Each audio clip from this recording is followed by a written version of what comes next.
What's up, One Piece fans? This is Paleolithic Alpha, Kuruinu, and this is going to be about One Piece Manga Chapter 774. I personally wasn't that interested in the chapter, and I hope a lot of people don't disagree with me here, or, just don't hate me for it, but I personally did not like the Dwarf Princess. Um, to me, it had a lot to do with the hyper cuteness. It had a lot to do with that. I just personally didn't like it. I'm getting real fed up with the whole cute thing in One Piece. It not in One Piece in general, but with the dwarves, and especially I don't know. Maybe that was the final straw. Maybe when I saw the Dwarf Princess, that was the final straw. But I was just done with it. I was just done. And I personally don't like her dove fruit ability as well. The heal fruit, I just don't like it. I don't. Um, I think it's way too straightforward. I think it's way too straightforward. And I know it's stupid because there's a lot of other straightforward devil fruits besides hers, but I just feel that's the way about it. I feel like there's other devil fruits with healing abilities or, sub healing properties. Marco the Phoenix, his flames have healing properties. Law, when he uses Room, some of his moves have some type of healing properties, and he can do surgery pretty well in that room. So to me, that's just as well as healing.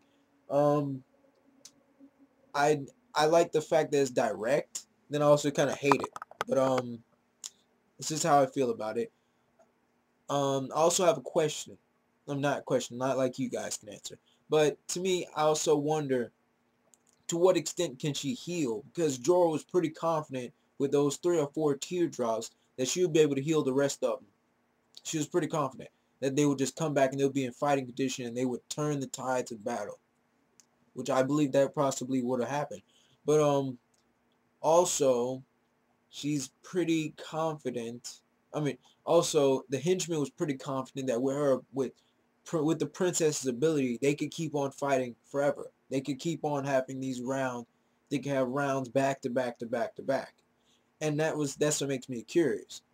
Are they going to be able to keep on fighting, get up and fighting like, oh, it doesn't matter how many times you knock them out, or no matter what type of injury? We're talking about limb dismemberment, blowing someone's head off or something like that, that she'll be able to heal those type of injuries as well.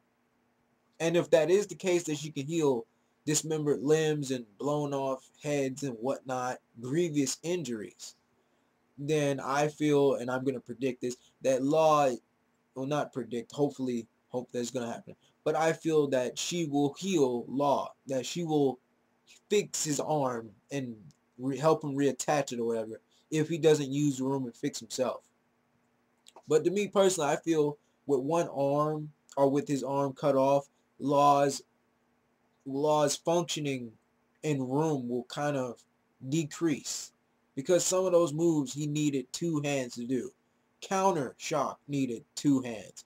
A lot of stuff in there needed 2 hands. He also needed 1 hand to hold that big freaking sword for number 1. So I think his functionality is also decreased with 1 arm.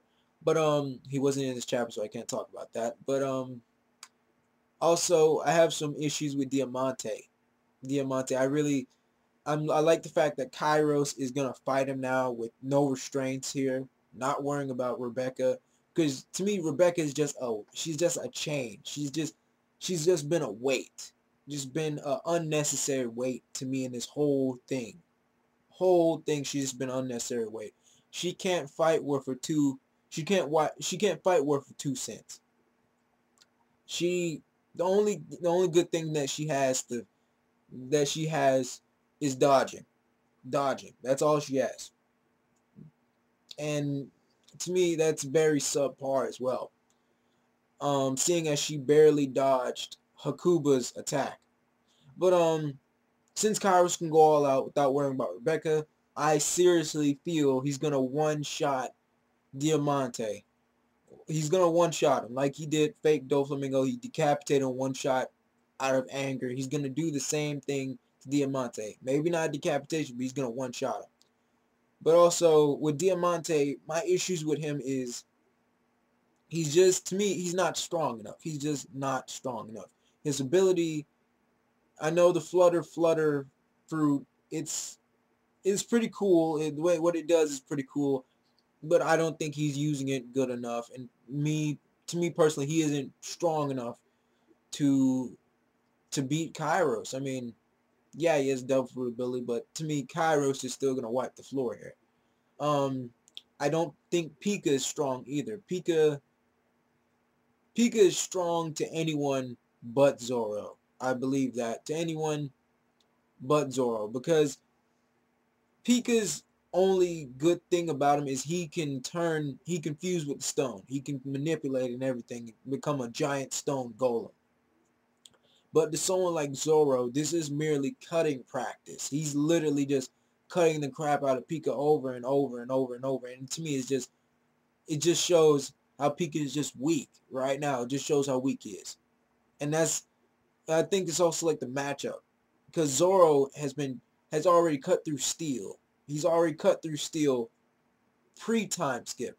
So rock is not an issue. Rock is like butter. It's like paper, actually. It's just like cutting through paper, cutting through jelly, for Pete's sake.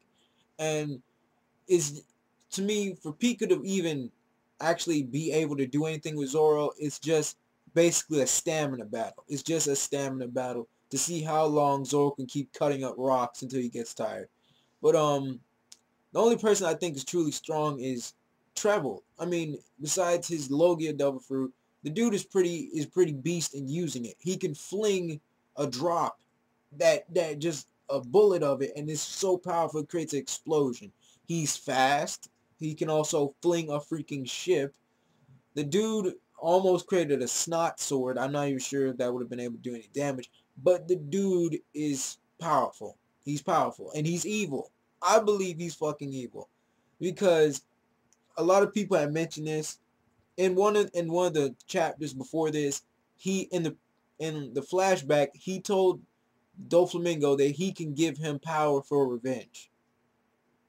Now, I know no one else was saying that shit to Doflamingo except him. I also don't understand why he wears the shackles, the chains on his legs and arms, and why, I don't get why he dresses like a slave, to me personally. And in the flashback, he dressed like a gentleman. And he also now wears a cape and a scepter like he's a royal king. I don't get where the fuck he's coming from. And a lot of people made a good point. Why is Treble standing with Doflamingo while he's fighting Luffy and Law?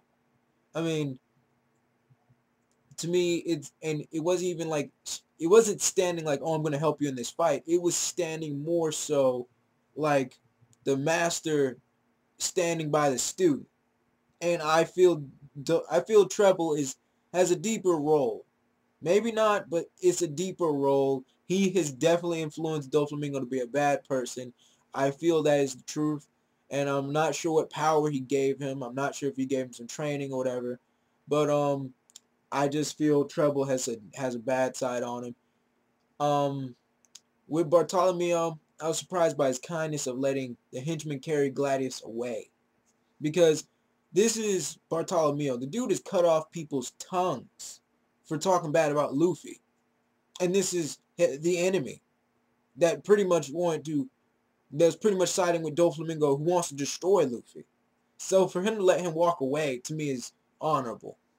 And that just shows that there's more to Bartolomeo than meets the eye. Not sure. But Paleolithic Alpha Kodoino out. Like, comment, rate, subscribe. Give me your opinions on what I was talking about and what you think the chapter was and how you felt the chapter was about. Still haven't heard from Sanji, Nami, Brook, and Chopper and all of them, or anything about their battle with Big Mom.